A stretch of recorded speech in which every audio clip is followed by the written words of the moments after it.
warahmatullahi wabarakatuh. Saya moderator dari kelompok Undang-Undang NRI dengan nama M. Jamil Ramadhani Khairi dengan NIM 2411098. Di sini saya akan menyampaikan hasil survei dari kelompok kami. Dari 10 orang yang telah kami survei dengan judul Buzzer di Tengah Pemerintahan. Nah, dari 10 orang yang telah kami survei, bahwasanya mereka itu sangat setuju dengan apa yang telah kami pertanyakan kepada masing-masing orang tersebut. Jadi, beberapa di sini saya akan menyampaikan poin-poin penting, yaitu fenomena buzzer di tengah pemerintahan ini benar-benar menarik perhatian.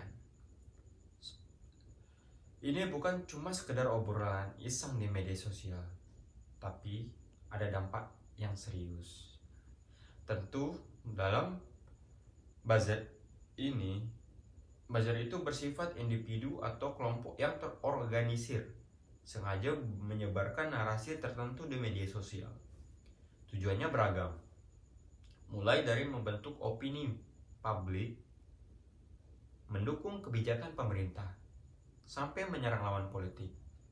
Hal itu terjadi di Indonesia, di mana sebelum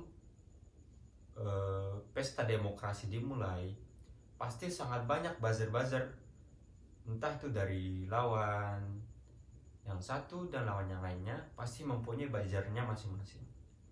Jadi seperti itu ya. Jadi ini semacam strategi komunikasi politik modern. Tapi kok kesannya agak licik ya. Pasti beberapa orang nanyakan seperti itu. Jadi saya akan menjawab pertanyaan seperti itu. Mereka melakukan penyebaran narasi terkoordinasi secara masif, seringkali pakai hashtag populer untuk menciptakan kesan dukungan luas.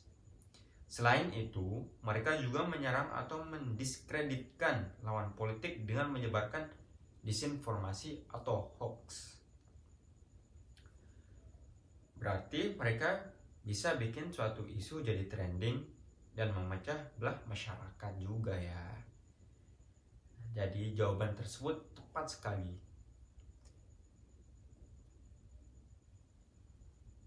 Berkontribusi pada polarisasi masyarakat dengan memperkuat sentimen positif pada satu sisi dan negatif pada sisi lain.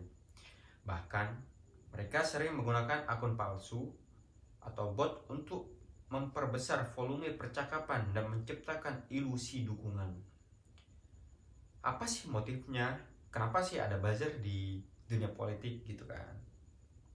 Jadi saya akan menjawabnya. Pertama, kepentingan politik, yaitu untuk memenangkan pertarungan narasi dan mengamankan dukungan publik. Mereka bisa direkrut oleh partai politik, tim kampanye, bahkan lembaga pemerintah.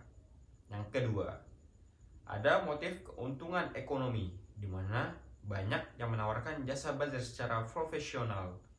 Ini menciptakan industri tersendiri. Dan terakhir, ada juga yang karena idealisme atau afiliasi kuat terhadap figur politik tertentu.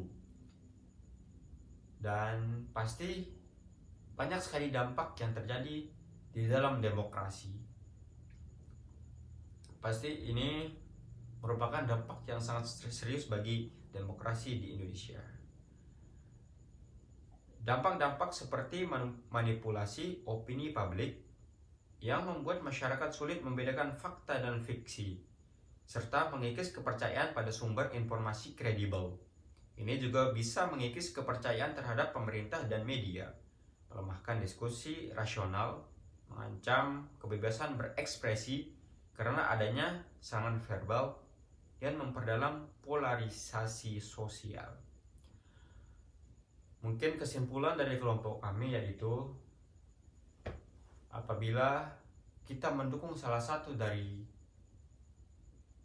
calon-calon yang menganjurkan diri dan ada salah satunya yang terpilih, menurut saya jangan sekali-sekali untuk menjadikan diri sendiri itu menjadi buzzer. emang sih ada dampak positif dan dampak negatifnya. Tapi sekalipun pilihan kita kalah, kita harus menerima kenyataan bahwasanya di dalam pertarungan itu ada kemenangan dan ada kekalahan. Demikian dari saya sebagai moderator dari kelompok kami mengundurkan diri.